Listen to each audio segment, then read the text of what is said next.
Hello. So I wanted to give an update on abundance manifestation and my results and the things that I've learned from this process.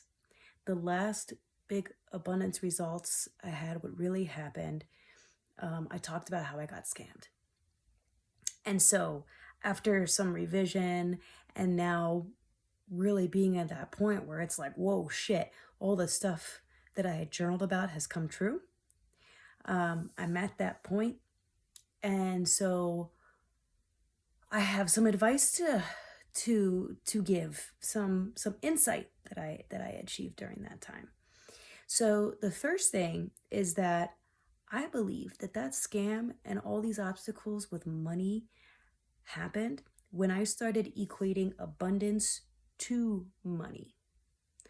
Money is a tool, but it is not a step in the process of abundance. The real steps to abundance are through your experiences that you create. If you have an ideal life, you need to create images of those experiences you wish to have, along with an emotion attached to them, and then live from those experiences because that's what's going to manifest first. Then everything else that doesn't match with that is going to fall away.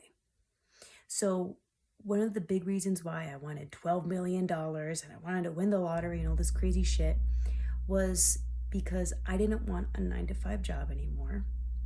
And I wanted to be debt free.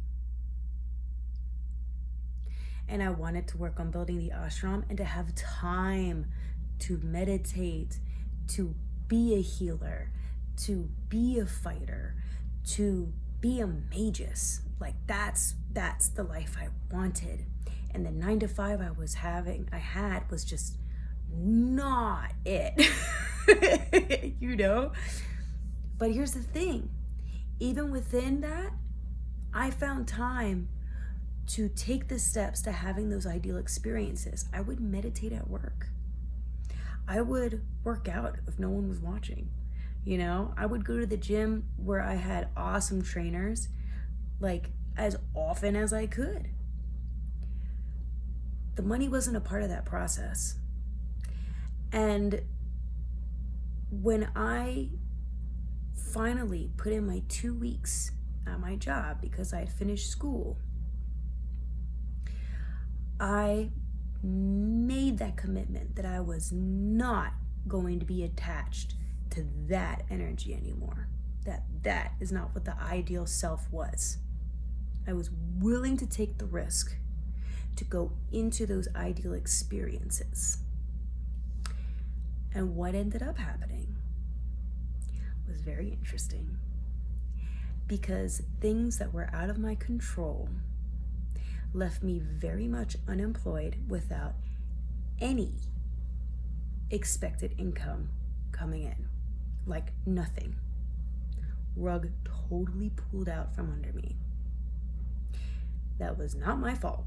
It just there was nothing coming in. All these plans that I had about going in and working at these offices and all this kind of stuff did not happen. And I was on my own. But I had spent so much time in the preparation phase in my journaling about what my mentality was going to be like, my ideal mentality, about the fact that I was going to be an entrepreneur. I was creating these new archetypes so then I could identify with the ideal self. That when this occurred, I was excited about it. It's like, yeah, I got the freedom to do what I want to do now. And I released my attachment to the money. One of the things that I wrote in my journal, one of the little blurbs I wrote, was the experience of having a supportive community. When I was at that 9-to-5 job, the community that I was surrounded with, or that I was surrounded by, I didn't identify with. And I didn't have chances to be around the community that I wanted to be around. When I left that and started surrounding myself with the people who I wanted to be around, I got donations, like continuous donations and trades for healing work. But I still don't have a job. But people wanted to work with me. They wanted my healing. They recognized me as a healer because I took on that role for those experiences. And the money came afterwards. So a major insight that I would share with you when manifesting abundance is really diving in and seeing what abundance means to you, really, experience-wise. What are the experiences that you want? And then journal about not only having those experiences, but building yourself up to those experiences. What is that going to feel like? Create that image and attach the emotion to it, to the type of person who has those experiences. Don't fuck with the money. Don't fuck with the money. What I learned was if you want to manifest financial abundance, don't fuck with the money.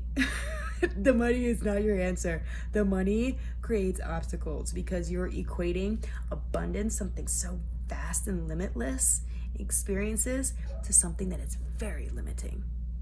So don't do that. It's not a vibrational match. You're going to be a vibrational match to exactly what you need, as long as you learn to identify what abundance means for you. By the way, on those debts that I have for school, I still have a couple thousand left to pay off, okay? But I got a surprise tax return. A surprise tax return with enough money for me to pay off like 70% of that debt. Holy shit.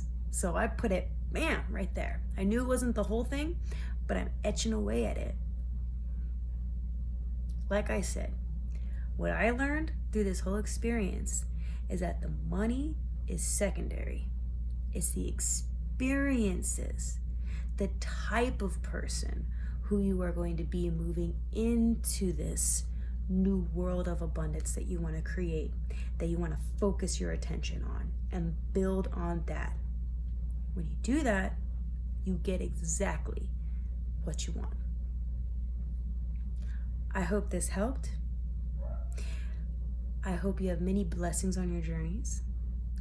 And I hope that if you've also created something or manifested something that has to do with your abundance, that you share it in the comments below and that you describe any wisdom or insight that you might have noticed along your journey and process, because we're all learning this together. So I will talk to you soon. Much love. Bye.